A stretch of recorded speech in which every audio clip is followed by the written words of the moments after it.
जय हिंद दोस्तों। आप सभी का स्वागत है साप्ताहिक करंट अफेयर्स के कार्यक्रम में। और ये करंट अफेयर्स का कार्यक्रम भूगोल और पर्यावरण से संबंधित। तो चलिए शुरू करते हैं आज के सेशन को। सबसे पहला हमारा जो न्यूज है वो है घटती प्रजनन दर। घटती प्रजनन दर। अच्छा, वैश्विक स्तर पर लगातार देखा गया है कि प्रजनन दर कम हो रही है। आपको इस ग्राफ से भी दिख रहा होगा। ये न्यूज आया था डाउन टू अर्थ में और संबंधित है ज्योग्राफी से। खबरों में क्यों रहा? भारत दुनिया का सबसे ज्यादा आबादी वाला देश है, आप सभी को पता है, जो चीन को पीछे छोड़ के पहले स्थान पर पहुंचा है। लेकिन जिस तरह से देश में प्रजनन दर में गिरावट आ रही है, इससे आने वाले कुछ दशकों में देश की आबादी घट सकती है। दुनिया की सबसे बड़ी आबादी वाले देश की आबादी घट सकती है, इसलिए ये चर्चा में रहा। वैज्ञानिकों का अनुमान है कि भारत में अगले 26 वर्षों में यानी 2050 तक कुल प्रजनन दर घटकर 1.29 रह जाएगी। ठीक, मौजूदा समय में देखें तो देश में प्रजनन दर जो है कुल प्रजनन दर 1.91 है और 2050 में घटकर 1.29 हो जाएगी, जो वर्ष 2021 के आंकड़ों पर आधारित है। ये जो प्रजनन दर है 2021 के आंकड़ों पर आधारित है और ये ये जो प्रजनन दर है 2021 के आंकड़ों पर आधारित है और ये भविष्य का अनुमान है जो चला जाएगा। तो जनसंख्या घटेगी और ऐसा वैश्विक स्तर पे होगा, केवल भारत में ही नहीं होने वाला। अध्ययन के जो मुख्य निष्कर्ष हैं उसको एक एक करके देख लेते हैं, फिर आगे बढ़ते हैं। वैश्विक प्रजनन दर में क्या रुझान आ रहा है? इस अध्ययन के अनुसार कुल प्रजनन दर का विकास, क्या स्थिति है कुल प्रजनन दर पर वैश्विक स्तर पर? देखिए, 1950 से 2021 के बीच वैश्विक कुल प्रजनन दर आधे से अधिक कम हो गई है। यानी जो थी 1950 में उससे आधे से भी कम हो गई है। 1950 में प्रति महिला लगभग 5 बच्चे, यानी ध्यान रखिए, एक महिला अपने जीवन काल यानी 49 साल की उनकी फर्टिलिटी वो मानी जाती है, 49 ईयर्स की जब तक वो होती हैं, तो उसके बीच में वो कितना बच्चे पैदा करती है। तो 1950 में जीवित बच्चे की बात हो रही है, तो 1950 में ये एक महिला 5 बच्चे पैदा करती थी, जो 2021 के आंकड़ों के अनुसार 2.2 बच्चे हो गई है। तो एक महिला अपने पूरे जीवन काल में, यानी जो उसके बच्चे पैदा करने का समय होता है उसमें की बात कर रहा हूं मैं, 49 साल की उम्र तक, तो पहले 5 बच्चे पैदा करती थी 1950 में, 2021 में 2.2 बच्चे ही पैदा कर रही है, तो कम हो गई। भविष्य का क्या अनुमान है? तो इस रिपोर्ट में अनुमान लगाया गया है कि निरंतर वैश्विक ये प्रजनन दर में जो गिरावट है वो लगातार आगे भी जारी रहेगी। 2050 तक अनुमानित वैश्विक कुल प्रजनन दर 1.83 हो जाएगी, 1.83 2050 तक। और 2100 यानी 2021वीं सदी समाप्त जब होगा तो 1.59 हो जाएगी। तो लगातार प्रजनन दर घटती चली जाएगी, ये वैश्विक रुझान बता रहा है। उप सहारा अफ्रीका के संदर्भ में कुल प्रजनन दर में क्षेत्रीय स्तर पर बदलाव जो देखा जा रहा है वो देखिए।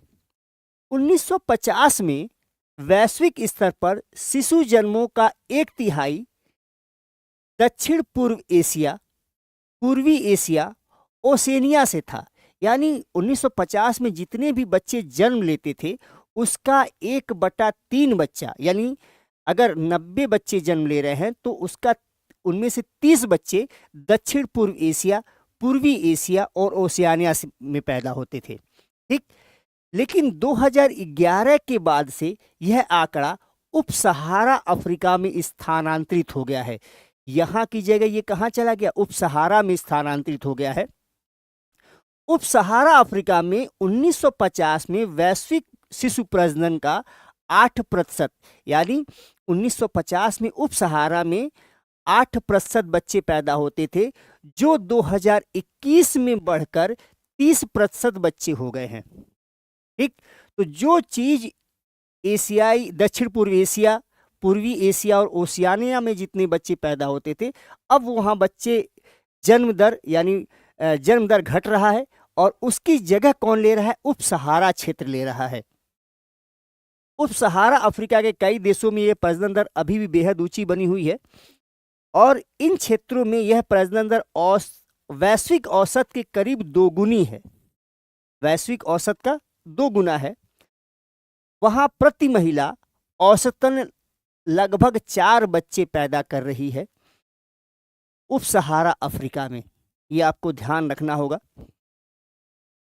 4 जो एक देश है अफ्रीका महाद्वीप का, इसमें सबसे ऊपर है। 4 में 2021 में एक महिला 7 बच्चे पैदा करती है। 4 देश है अफ्रीका महाद्वीप का, वहां पर एक महिला 7 बच्चे पैदा करती है, जबकि वैश्विक स्तर पे 2.2 चल रहा है, लेकिन वहां 7 बच्चे। तो स्थिति ये है उप सहारा अफ्रीका की। वहां जनसंख्या बढ़ रही है, यानी वहां जन्म दर बढ़ रहा है, और बाकी दक्षिण पूर्व एशिया ओशियाना में जन्म दर घट रहा है। प्रजनन दर सबसे कम होने का अनुमान, उप सहारा में प्रजनन दर अधिक है, लेकिन कम कहाँ है?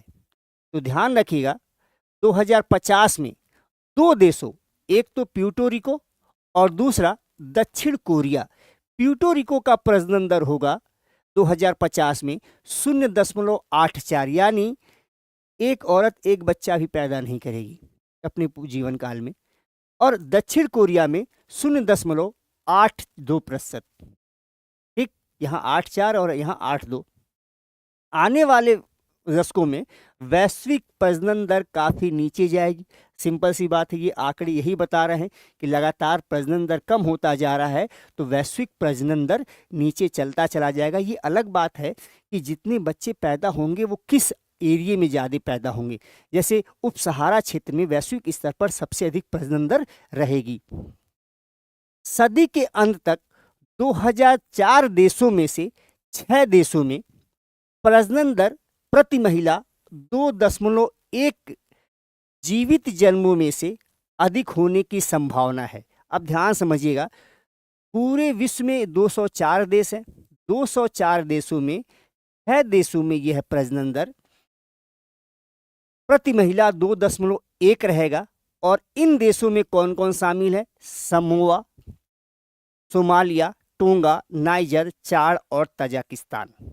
ठीक, इसके अलावा अगर मैं भूटान, बांग्लादेश, नेपाल, सऊदी अरब सहित 13 देशों की बात करूं, तो प्रति महिला एक बच्चे से भी कम प्रजनन दर होने का अनुमान लगाया गया है। बात क्लियर? चलिए आगे बढ़ते हैं। बच्चों के जन्म का जो वैश्विक पैटर्न है, यानी कहाँ बच्चे ज़्यादा जन्म ले रहे हैं और भविष्य में लेंगे, कहाँ बच्चे कम पैदा होंगे।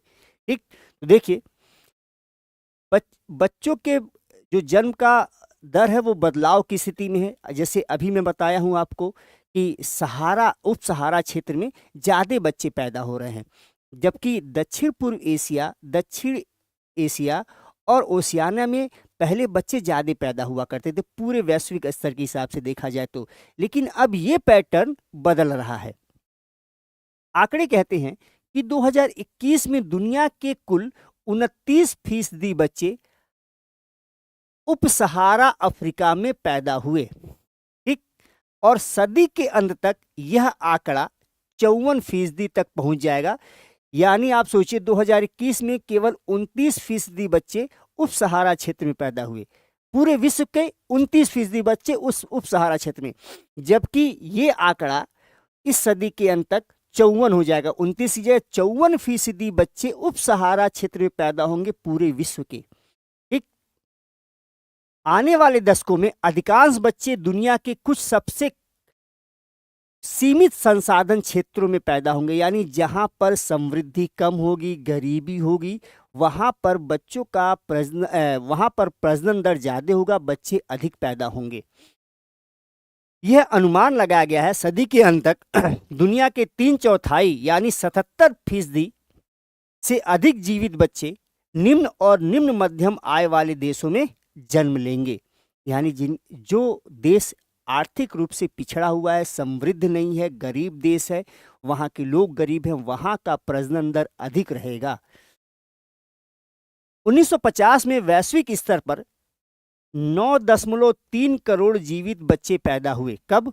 1950 में।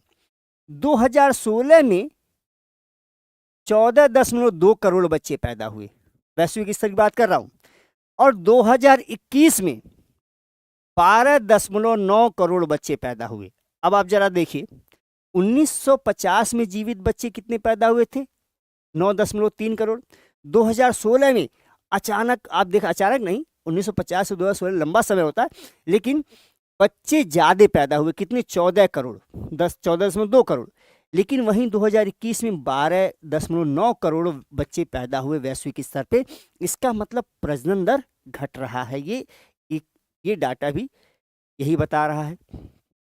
अगर भारत के संदर्भ में इस प्रजनन दर को देखा जाए तो भारत में कुल प्रजनन दर 1950 में 6.18 था। यानी एक महिला अपने जीवन काल में, यानी 49 वर्ष की उम्र तक 6.8 बच्चे पैदा करती थी।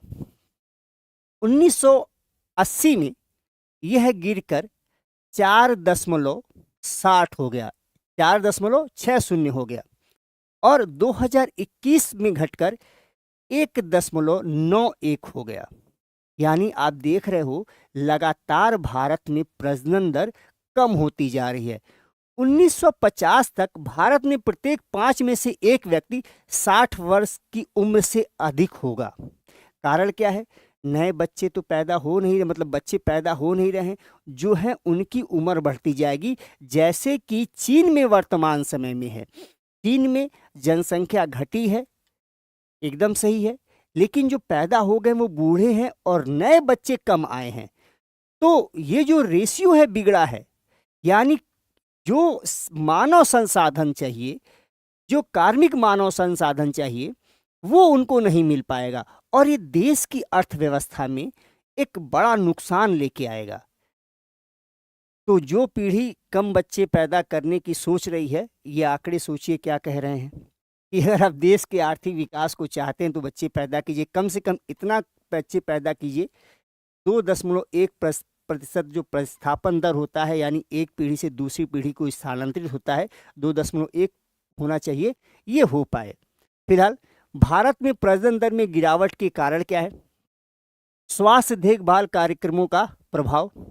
भारत सरकार ने महिलाओं के लिए, बच्चों के लिए ढेर सारे स्वास्थ्य कार्यक्रम चलाए हैं, जैसे कि मातृ शिशु स्वास्थ्य पहल, गर्भ निरोधक की उपलब्धता, परिवार कल्याण कार्यक्रम, टीकाकरण, जिसकी टीकाकरण नहीं हो पाने की वजह से बच्चे मर जाते थे, तो टीकाकरण कार्यक्रम।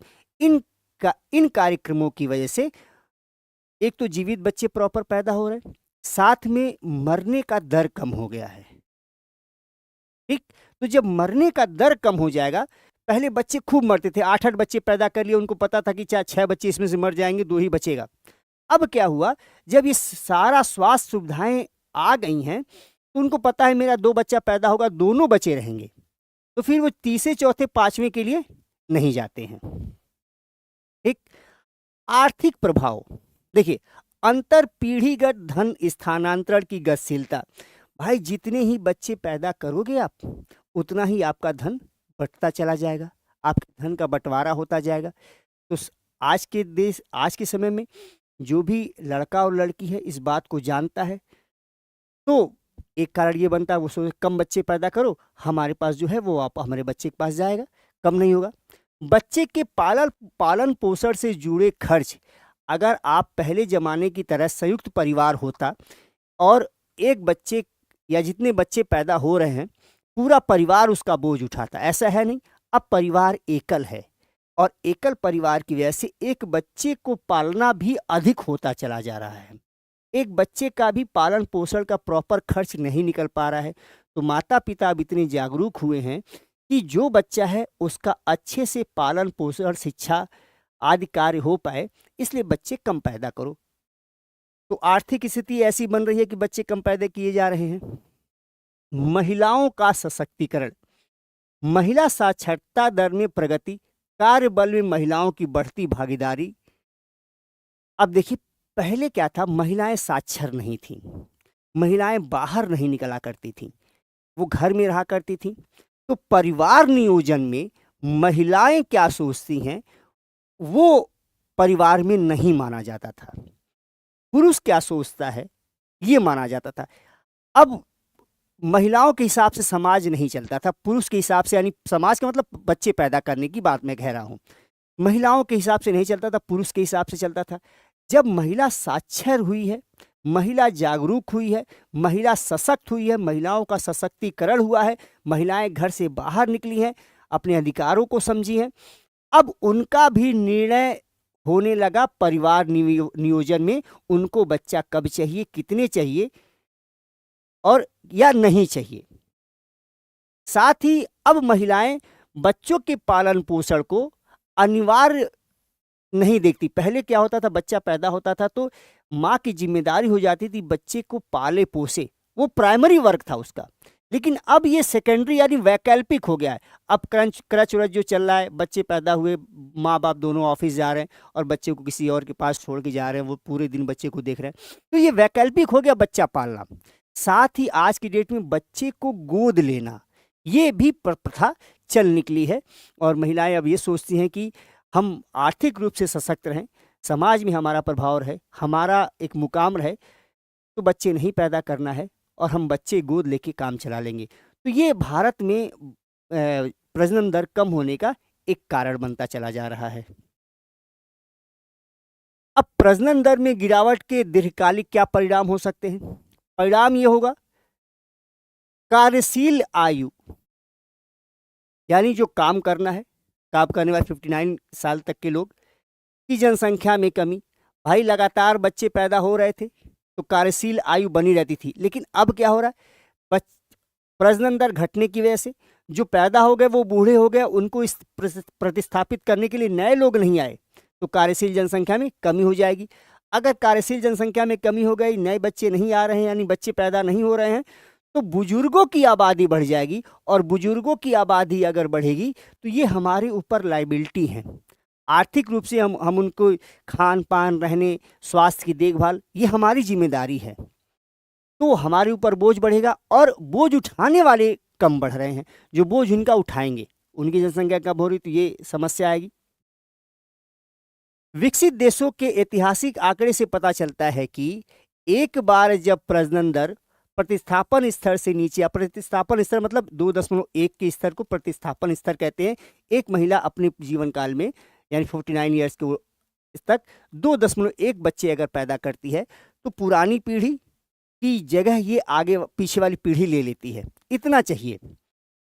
यहाँ कह रहा प्रतिस्थापन दर अगर से नीचे अगर प्रजनन दर हो जाता है तो यह इस प्रवृत्ति को उलटना मुश्किल हो जाता है, यानी दोबारा बच्चे 3, 4, 5 बच्चे पैदा करने की सोच लाने में दिक्कत होती है। और ये उदाहरण मिल रहा है यूरोपीय देशों से, जर्मनी, फ्रांस, ब्रिटेन, इन सब जगहों से ये स्थिति मिल रही है कि लोग बच्चे पैदा नहीं करना चाह रहे हैं क्योंकि वहाँ पर प्रतिस्थापन दर से नीचे जा चुका है और सोच बदलना बड़ा मुश्किल हो रहा है।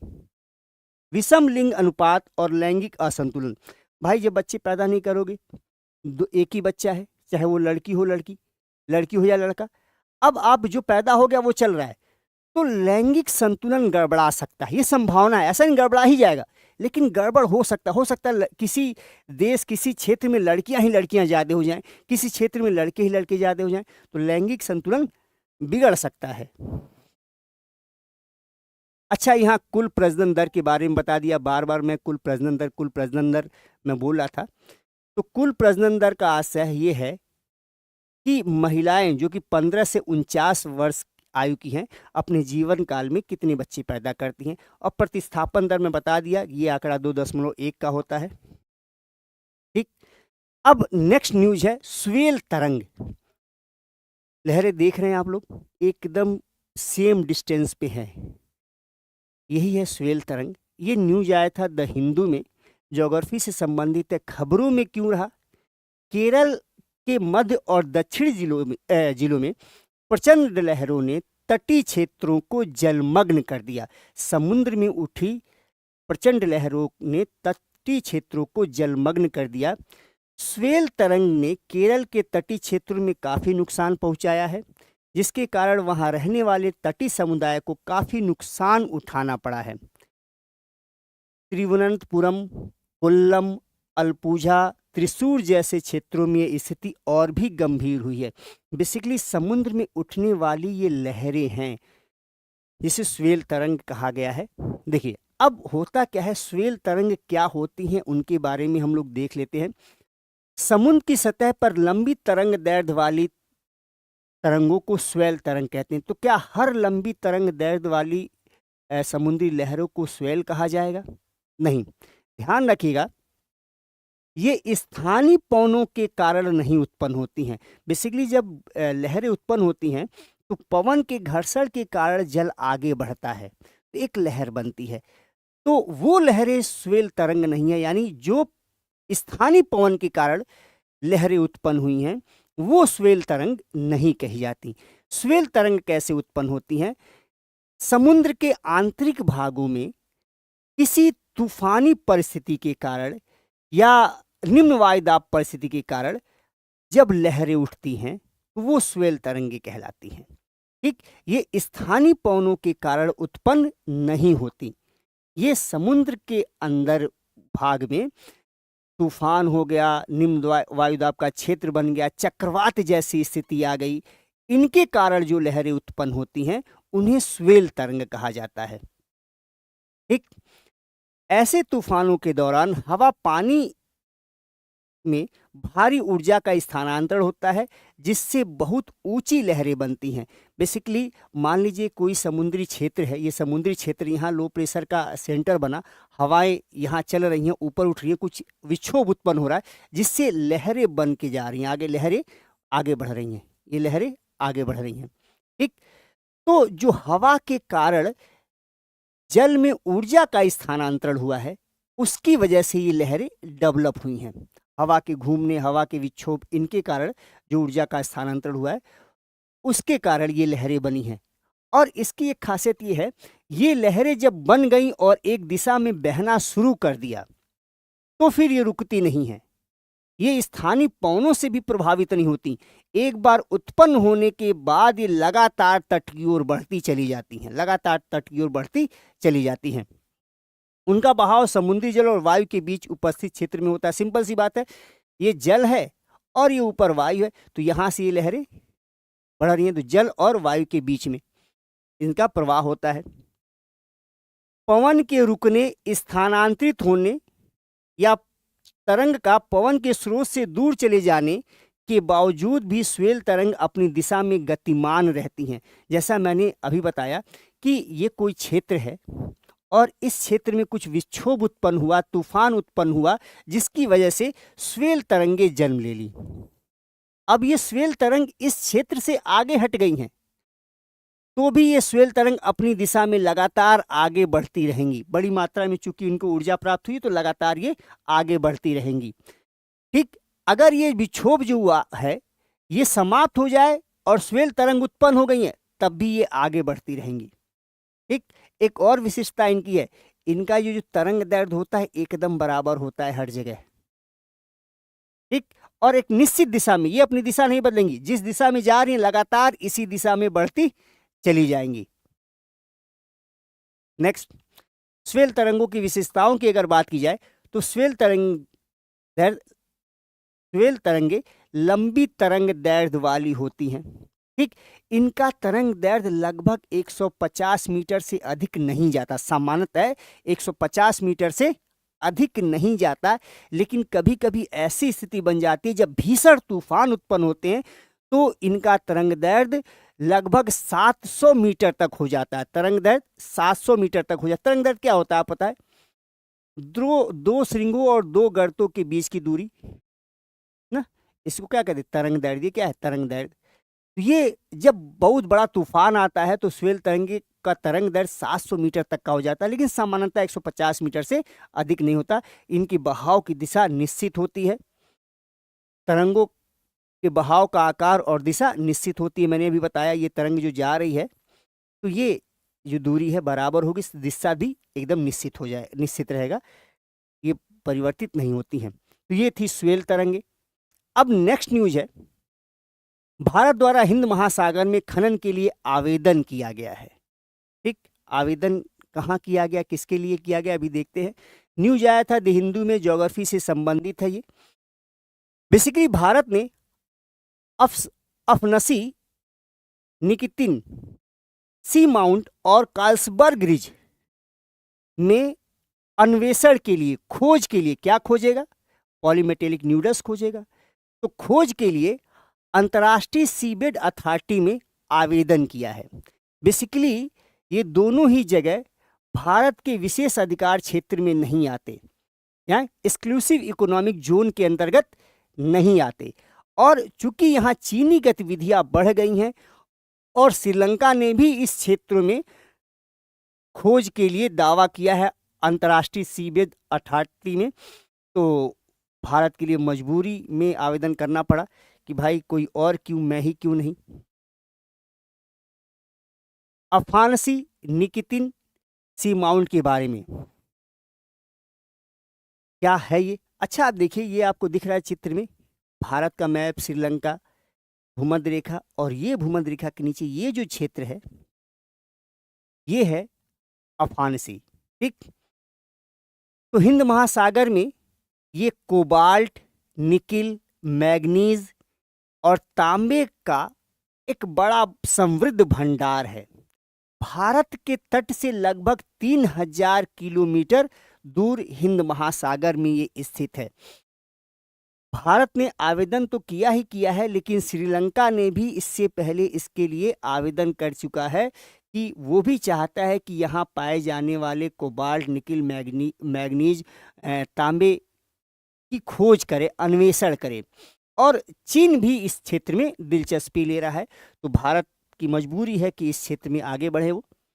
नेक्स्ट है कार्लसबर्ग रिज, यहाँ के लिए भी भारत ने आवेदन किया है।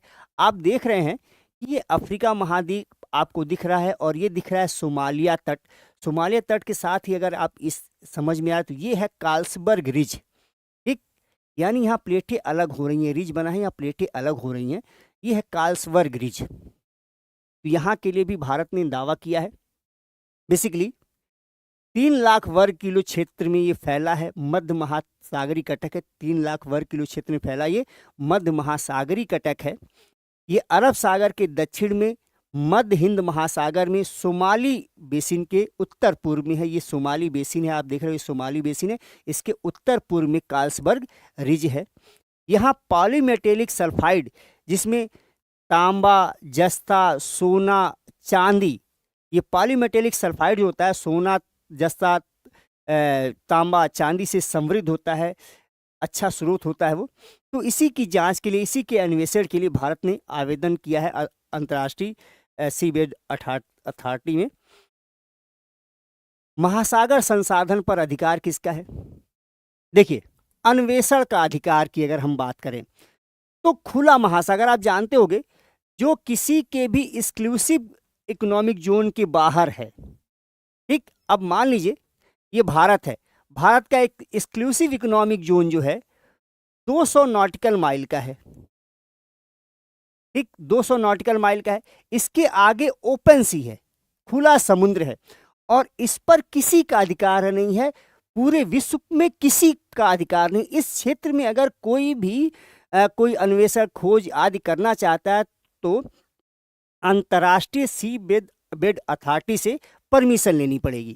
ठीक, तो किसी की संप्रभुता इस क्षेत्र में नहीं होती है। इसे हाई सी या उच्च समुद्र के रूप में वर्गीकृत किया जाता है, किसी भी देश के एक्सक्लूसिव इकोनॉमिक जोन से बाहर वाला क्षेत्र। ठीक, और इस क्षेत्र में अभी तक किसी ने भी संसाधनों का व्यावसायिक उत्खनन नहीं किया है। अंतर्राष्ट्रीय सीबेड प्राधिकरण क्या है?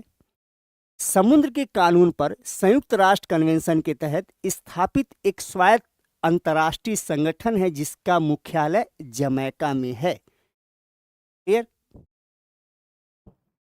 चलिए, अब अगला न्यूज है ब्लैक कार्बन से संबंधित। देखिए, ये न्यूज आया था द हिंदू में, इन्वायरमेंट और इकोलॉजी से संबंधित है। खबरों में क्यों रहा ये? हाल में ही एक अध्ययन किया गया है जिसमें पाया गया है कि भारत में आवासीय क्षेत्र का ब्लैक कार्बन उत्सर्जन में सर्वाधिक योगदान है। यानी कि जितना भी भारत में ब्लैक कार्बन उत्सर्जित किया जाता है, सर्वाधिक उत्सर्जन आवासीय क्षेत्र से होता है। भारत सरकार की एक योजना है प्रधानमंत्री उज्ज्वला योजना, बहुत फेमस योजना है प्रधानमंत्री जी की। तो प्रधानमंत्री उज्ज्वला योजना ब्लैक कार्बन उत्सर्जन को कम कर शुद्ध शून्य उत्सर्जन की लक्ष्य की प्राप्ति में योगदान दे सकती है। एक अध्ययन में पाया गया है कि प्रधानमंत्री उज्ज्वला योजना जो है शुद्ध शून्य कार्बन उत्सर्जन के लक्ष्य की प्राप्ति में अपना योगदान दे सकती है। शुद्ध शून्य कार्बन उत्सर्जन क्या होता है? यानी कि जितना हमने कार्बन उत्सर्जित किया, CO2 हमने जितना भी, CO2 मतलब कार्बन की बात करें, जितना भी हमने कार्बन उत्सर्जित किया वो सारा कार्बन हमने चाहे वन लगाकर या अन्य किसी तकनीकी माध्यम से वायुमंडल से दोबारा खींच लिया। यानी जितना भेजा उतना वापस ले लिया, तो इसे शुद्ध शून्य कार्बन उत्सर्जन कहते हैं या शुद्ध शून्य उत्सर्जन कहते हैं। ठीक, तो उस लक्ष्य को प्राप्त किया जा सकता है। प्रमुख बिंदु क्या है? वर्ष 2016 में किए गए अध्ययन के अनुसार भारत में ब्लैक, अच्छा ये डाटा पुराना है लेकिन जो नया अध्ययन हुआ है उसकी बात की जा रही है। 2016 में किए गए एक अध्ययन के अनुसार भारत में ब्लैक कार्बन उत्सर्जन करने वाले क्षेत्र, आवासीय क्षेत्र से 47% ब्लैक कार्बन उत्पन्न होता है। हम लोग कोयला जलाते हैं, हम लोग लकड़ियाँ जलाते हैं, हम लोग उपले जलाते हैं ना, सर्दियों के समय अलाव जलाते हैं, तो छोटे छोटे कण जो होते हैं, पार्टिकल होते हैं 2.5 PM वाले, वो ब्लैक कार्बन में ही आ जाते हैं। उद्योगों का योगदान 22% का है, डीजल वाहनों का योगदान 17% का है, खुले में आग का योगदान, यानी जंगल उंगल आग आदि में आग लग गया तो उसका योगदान 12% का है, और अन्य स्रोत का योगदान 2% का है। यानी सबसे अधिक ब्लैक कार्बन उत्सर्जित होता है आवासीय क्षेत्र से। आप जिसे कालिख कहते हो, ब्लैक कार्बन का मतलब हुआ कालिख, है ना, आग उग जलाते हो नहीं, कालिख होता वही ब्लैक कार्बन है। ब्लैक कार्बन के बारे में चलिए आ ही गया। आमतौर पर कालिख के रूप में इसे जाना जाता है। ये ठोस कण या एरोसोल है, ये गैस नहीं है, ठोस कण है, एरोसोल है, जो बायोमास और जीवाश्म ईंधन के पूरी तरह दहन नहीं होने पर अन्य प्रदूषकों के साथ उत्सर्जित होता है। अब जब ये वायुमंडल में जाएगा, सूर्य की किरणों को रोकेगा तो सीधे वायुमंडल को गर्म करेगा, और पृथ्वी से वापस होने वाली दीर्घ तरंग पार्थिव विकिरण को भी रोककर वायुमंडल को गर्म करेगा। तो वातावरण को गर्म करने में ये योगदान देता है। ठीक, कार्बन डाइऑक्साइड के बाद ये दूसरा सबसे अधिक योगदान करता है ग्लोबल वार्मिंग में। कार्बन डाइऑक्साइड के बाद सबसे अधिक अगर कोई योगदान देता है ग्लोबल वार्मिंग में, पृथ्वी को गर्म करने में, तो यही भाई साहब हैं ब्लैक कार्बन। ये वायु प्रदूषक का एक घटक है और ये अल्पकालिक है, बारिश और इसके साथ ही नीचे चला आता है, इसलिए अल्पकालिक है। ब्लैक कार्बन कहाँ से आता है अभी पता चल गया कि जंगल में आग लग जाए, ठीक, घरों से उपले लकड़ी आदि जलाने की वजह से, कोल फायर यानी पावर प्लांट से, मोटर गाड़ियों से और एग्रीकल्चर वेस्टेज से, यहाँ से आप के ब्लैक कार्बन आते हैं। तो देखिए यहाँ लिखा है काले कार्बन यानी ब्लैक कार्बन, इसे BC भी कहते हैं, ब्लैक कार्बन को BC भी कहते हैं। तो डीजल इंजन वाहनों से, आवासीय लकड़ी जलाने, कोयला जलाने से, कृषि अपशिष्ट को जलाने से, वन और वनस्पति में आग लगने से ब्लैक कार्बन उत्सर्जित होता है। ये पूरे साल की परिघटना है, ऐसा नहीं कि साल में कुछ एक महीने की स्थिति है। अगर मैं सर्दियों की बात करूं तो हम जीवाश्म ईंधन का अत्यधिक उपयोग करते हैं, जिसकी वजह से ब्लैक कार्बन की मात्रा बढ़ती चली जाती है। अगर गर्मियों की हम बात करें तो जंगलों में आग आदि लगने की वजह से ब्लैक कार्बन की मात्रा बढ़ती चली जाती है। एशिया, अफ्रीका, लैटिन अमेरिका में ने 2015 में खुले बायोमास जलाने और आवासीय ठोस ईंधन दहन से 88% वैश्विक काले कार्बन का उत्सर्जन किया। ठीक, तो कौन? एशिया, अफ्रीका और लैटिन अमेरिका, ये तीनों मिलकर 2015 में पूरे विश्व का 88% अकेले ही उत्सर्जन करने वाले लोग हैं ये लोग, एशिया, अफ्रीका और लैटिन अमेरिका। ठीक, ब्लैक कार्बन के पर्यावरणीय प्रभाव क्या होंगे? सबसे पहले वातावरण की गर्मी को अवशोषित करता है, सीधे सूर्य से आने वाली गर्मी को, चूंकि कड़ी पदार्थ है तो सूर्य से आने वाले टेम्परेचर को रोक लेता है और वायुमंडल को गर्म करता है। साथ ही पृथ्वी से जो दीर्घ तरंग पार्थिव विकिरण जाती है उसको भी रोककर वायुमंडल को गर्म कर देता है। इसके अलावा एल्बिडो को कम कर देता है। बेसिकली जब ये बर्फ के ऊपर जमा हो जाता है तो काली हो जाती बर्फ। मान लीजिए ये बर्फ पड़ा हुआ है और इसके ऊपर कार्बन जमा हुआ है, ये ब्लैक कार्बन है, तो ये काला हो गया। अब सूर्य की किरणें पड़ेंगी तो वो परावर्तित नहीं होंगी। सफेद परत होती है, सूर्य की किरणें परावर्तित हो जाती हैं। अब ये काली परत हो जाएगी तो ये परावर्तित नहीं होगी, तो एल्बिडो को ये कम कर देता है। तीसरी बात, जब ये इस पे काला कार्बन पड़ा रहेगा तो सूर्य के प्रकाश को अवशोषित करेगा, और जब सूर्य के प्रकाश को अवशोषित करेगा तो ग्लेशियर के पिघलने की दर बढ़ जाएगी। अगर नहीं पिघला है तो पिघलना शुरू कर देगा। बात क्लियर? ये हो गया। हाँ, एक चीज और, वायुमंडल में चूंकि ये कड़ी पदार्थ है तो पृथ्वी पर आने वाले धूप को भी कम कर देता है। साथ ही साथ क्षेत्रीय रूप से ब्लैक कार्बन बादल और मानसून को भी बाधित करता है। चलिए, ब्लैक कार्बन का स्वास्थ्य पर प्रभाव क्या होता है?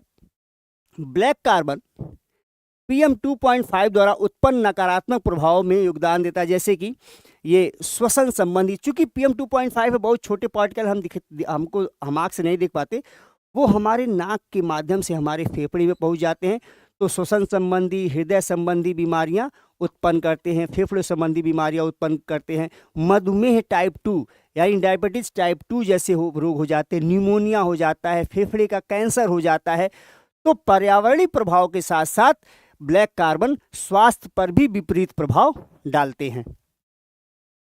ठीक, ब्लैक कार्बन उत्सर्जन को रोकने में प्रधानमंत्री उज्ज्वला योजना की भूमिका क्या है? बेसिकली प्रधानमंत्री उज्ज्वला योजना 2016 में शुरू किया गया था और इसका प्राथमिक उद्देश्य ये था कि ग्रामीण और गरीब परिवारों को स्वच्छ खाना पकाने के लिए ईंधन उपलब्ध कराया जाए ताकि धुएं से वो बच पाएं। एक पारंपरिक ईंधन का उपयोग कम करके वो वैकल्पिक ईंधन का उपयोग कर पाएं। इसके लिए क्या किया गया? गैस दिया गया, सिलेंडर दिया गया। ठीक, और 2024 तक 10 करोड़ से अधिक घरों को कनेक्शन प्रदान कर दिया गया है। वो लोग गैस पर खाना पका रहे हैं, कोयले और उपले का उपयोग कम कर रहे हैं, जिसकी वजह से वो ब्लैक कार्बन का उत्सर्जन कम कर रहे हैं और इसी के माध्यम से शुद्ध शून्य उत्सर्जन के लक्ष्य को प्राप्त किया जा सकता है। तो ये कहानी हो गई आपका किस प्रकार से प्रधानमंत्री उज्ज्वला योजना एक शुद्ध शून्य उत्सर्जन की दर को प्राप्त कर सकती है, क्योंकि 2024 तक 10 करोड़ परिवारों को ये दे दिया गया है। क्लियर? तो ये आज का सेशन था साप्ताहिक करंट अफेयर का। आज शाम 6 बजे आप उत्तर लेखन प्रोग्राम के साथ जुड़िए, 6:30 बजे, 6 बजे, 6:30 बोल दिया, 6 बजे। और इसमें जो क्वेश्चन मैं आप लोगों को दिया हूँ उसको सॉल्व कराऊंगा। साथ ही साथ RWA सिविल सर्विसेज ने NCERT सार बैच शुरू किया है, तो उस बैच से भी जुड़िए। जो भी बच्चा नया तैयारी कर रहा है, सिविल सर्वेंट बनना चाहता है, तो वो इस बैच से जुड़कर अपनी तैयारी को धार दे सकता है, अपने लक्ष्य को प्राप्त कर सकता है, क्योंकि यहाँ सारा बेसिक कंप्लीट कराया जाएगा। तथ्य के साथ साथ कॉन्सेप्ट पे फोकस किया जाएगा। आपके आंसर राइटिंग स्किल को भी डेवलप किया जाएगा ताकि आप अपने लक्ष्य को प्राप्त करो। तो चलो, इसी के साथ आज के सेशन को मैं समाप्त करता हूँ। जय हिंद।